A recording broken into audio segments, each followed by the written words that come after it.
Hi, Steve Stine here, and today what I'd like to do is talk to you about something really important, which is learning how to combine both scales and arpeggio ideas into the same flow when you're soloing to make things a little more creative for you and for your listeners. So if you like this video, please do me a favor, share it, and subscribe to the channel so you always know when I come out with new videos.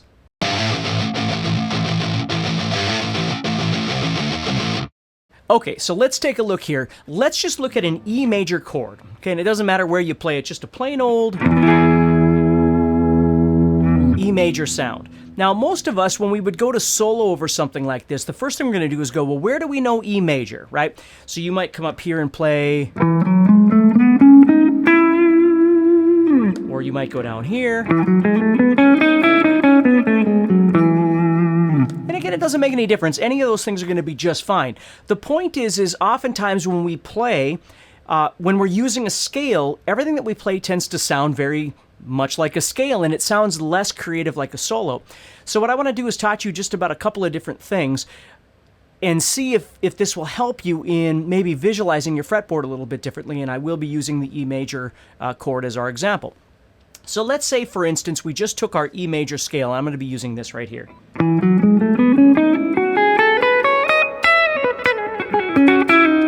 Just going to use that as my example.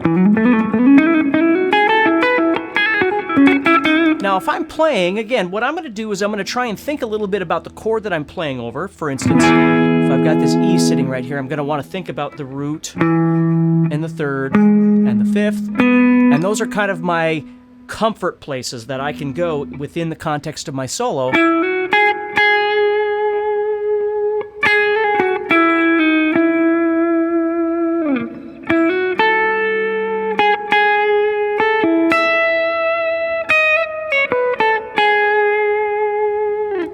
So it's really important, step one, to really understand that when you're playing a scale over a chord, all the notes will function just fine. But there are certain notes that will sound more like home, so to speak, for you to land on, for you to emphasize within the context of your solo. And because the chord is built off of the root, the third, and the fifth of your scale, and again, if you don't know that, don't worry about it.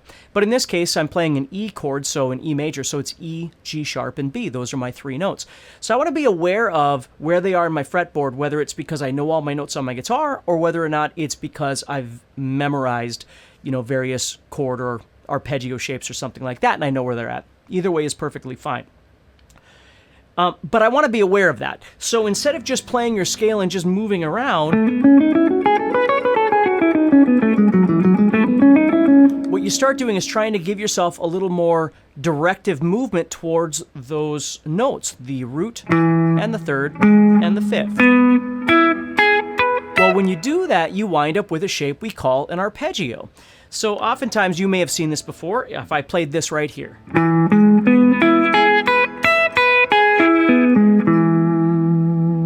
This would be the root, the third, the fifth, the root, the third, the fifth, and then the root again. And I could play it over here like this, or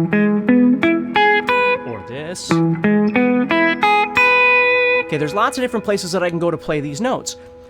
Now, depending on how we're taught, depending on where we take lessons, where we get our information from, oftentimes our solos are based more off the arpeggio ideas on the guitar, and then we expand from that arpeggio to add different notes. Or we start with a scale and we sort of contract, we restrict ourselves from playing all the notes all the time to get more of an arpeggio idea going. And if you say arpeggio, it's just fine, however you like to say it. So the point is, we got to find a happy medium somewhere in between there. And who are you? Do you tend to solo more thinking of the chordal structures, or do you solo more thinking more about the scale structures? And it's fine either way. So my point is this: if I see this E major chord right here, and I'm going to solo over the top of it, if I just go in there and start doing this, it'll sound fine, but I really need to start giving this some sort of direction, and an easy way to do that is to start visualizing an arpeggio.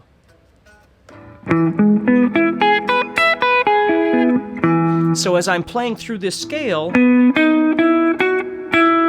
I see these notes, they start kind of sticking out in my brain.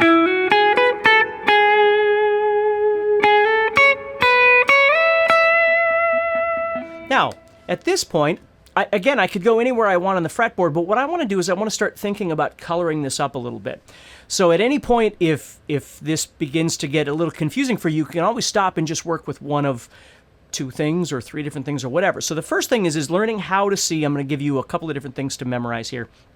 I won't have sheets on this. You'll just have to back it up and watch the video a couple of times. But what I'm using right now are these shapes. I'm going to use this E major scale that I just showed you.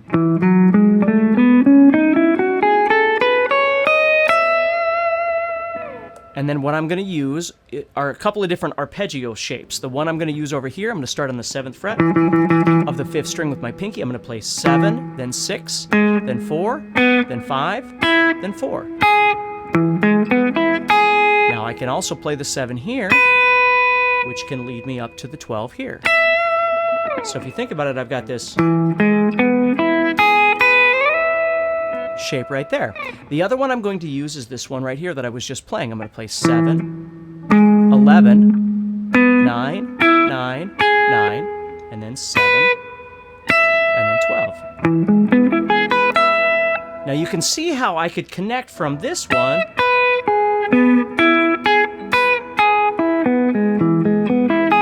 into that. Now, I don't tend to play my arpeggio ideas in this kind of strict manner as people do, and I think it sounds wonderful. It's just I don't. So what I tend to do is I try and figure out how to take this arpeggio idea and color it up before I even start using it, instead of just playing it as a strict root 3rd 5th to try and make like a speed sweep out of it or something like that. I try and use it more in a melodic sense. So I might take this thing that we're playing right now, that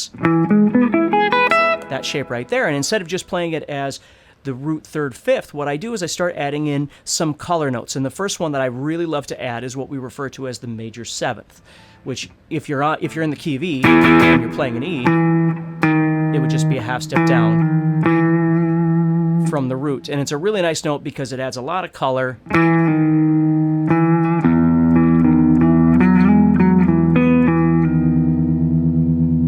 And resolves really nice by going up that half step. So what I'm going to do is I'm going to take this arpeggio that I'm playing right now, and I'm going to add that major 7th in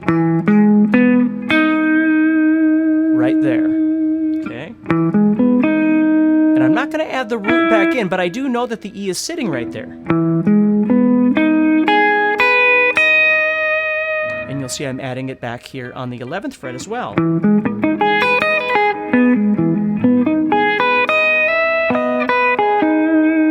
Now, if I take that idea, and again, this takes some practice, but if I take that idea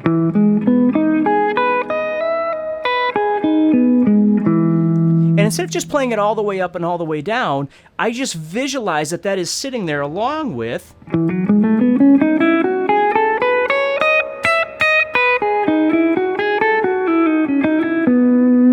and I start combining these 3 elements, the scale, the arpeggio, and then these color notes that we talked about, the root, the 5th, or the 3rd, excuse me, and the 5th. And now I've got the 7th, which again, I really like the sound of. You might not, and that's okay. But as I'm playing,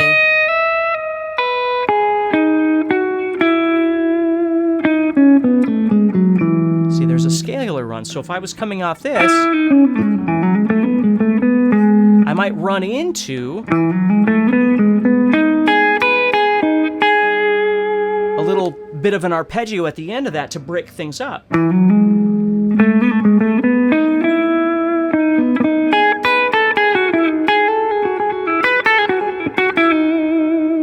And if I was over here playing that arpeggio that I just told you about,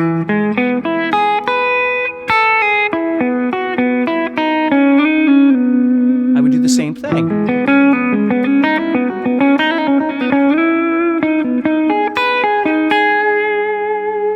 So over this E,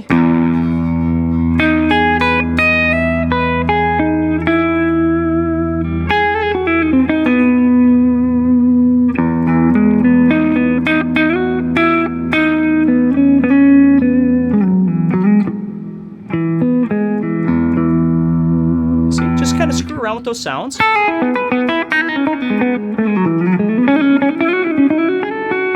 And if I get somewhere I like,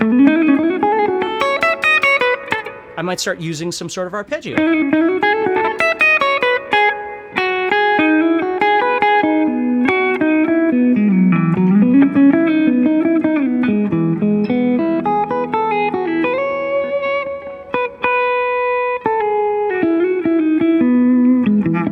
See? So if you've got a chord, you might start off with arpeggio, and then move into something else.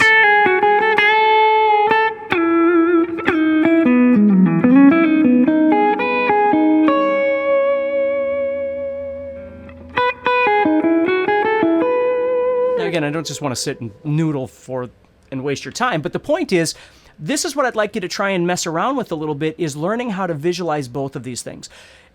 I get a lot of people that contact me all the time saying my solos always sound like I'm just playing up and down a scale, and oftentimes the two things that they're missing are, number one, they're not giving their scale movements some sort of melodic direction by trying to target certain notes, whether it's a note within the chord or maybe a note that's outside the chord that adds color and maybe some tension. That can always be resolved if needed or something like that, like the root third fifth that I'm talking about. Or the other thing is that they're not really familiar with the concept of playing an arpeggio, breaking apart the chord and playing it to give a bit more reinforcement of the sounds that chord is actually needing within the context of your solo, you see? Because if you're just going, you might make a really cool lick out of it, but at some point, you've got to start making some sort of connectivity to the chord that's being played. And what's really cool about this is, as you start adding more chords, which I certainly should do a video on sometime in the near future, you actually create a chord progression, then you start thinking about all of these things that we're talking about, but they're changing as each chord is coming up. So when you move from an E major chord to a C sharp minor or whatever it might be, then all of a sudden your thought process changes a little bit, as opposed to just playing through this scale, moving up and down. So you're giving your solo a bit more direction. So it's something to think about, combining your arpeggio, maybe customizing that arpeggio a little bit like you saw that I did by adding that major seventh. The other thing that I think is really cool, and I wasn't going to talk about this, but if you're still with me, maybe this will be fun for you. And it's okay if you don't know your theory, okay? But when you're playing the scale, when you play an E major scale, you're playing the notes E, F sharp, G sharp, A, okay? A lot of times when I play this arpeggio and I'm adding that major seventh in,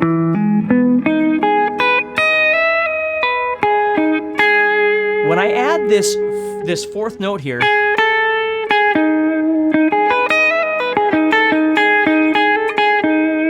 it just sounds a little bit, it's right, don't get me wrong, but oftentimes when I'm playing that note right there, as I'm playing this arpeggio with the major seventh, my brain wants me to not go to that note. It actually wants me to go to this note, which is the raised fourth, which, if you know anything about your theory, would be like you're playing in Lydian.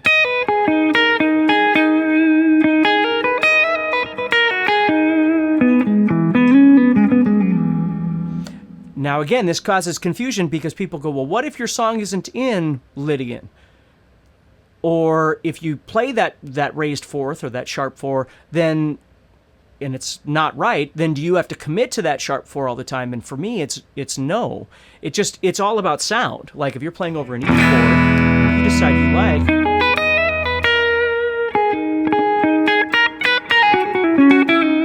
but then maybe as I come down my scale, I go back to the normal four down here.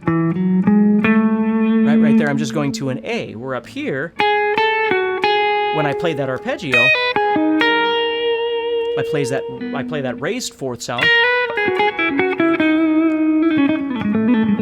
And as I come down, I'm not using it down on the bottom. That doesn't, I don't have an internal conflict with that. It's okay that I'm changing things up because I like the sound of it. Now, there might be situations where that wouldn't work, right? If you're playing a particular chord progression and it's very strict, maybe you can't do that. But oftentimes we find ourselves playing a lot of, rock or metal or various jazz situations where we really do have that freedom. We just, in our minds, we don't think we do because the key has told us what we're playing, or, we learned how to play a major scale, and if, whatever the reasons might be, and then all of a sudden we're thinking to ourselves, well, we can't step outside this box. We have to be correct. Well, correct is a relative term because it's all about what you're trying to make something sound like. So I love the sound of that.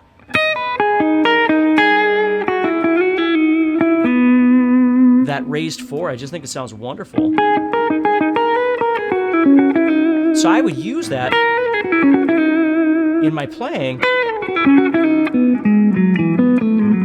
Where again, when I come down to the bottom, I might not. I might still use it, but I might not. I might just use the regular 4 and it's okay too. So that might be another topic of another conversation sometime, so I hope that doesn't confuse you, but it's just things to think about to see if we can keep trying to expand your creativity and your enjoyment of this instrument for yourself and for maybe somebody that's listening to you playing. So remember, take care, stay positive. If you like this video, please do me a favor and like it and share it and subscribe to the channel, and have a wonderful day.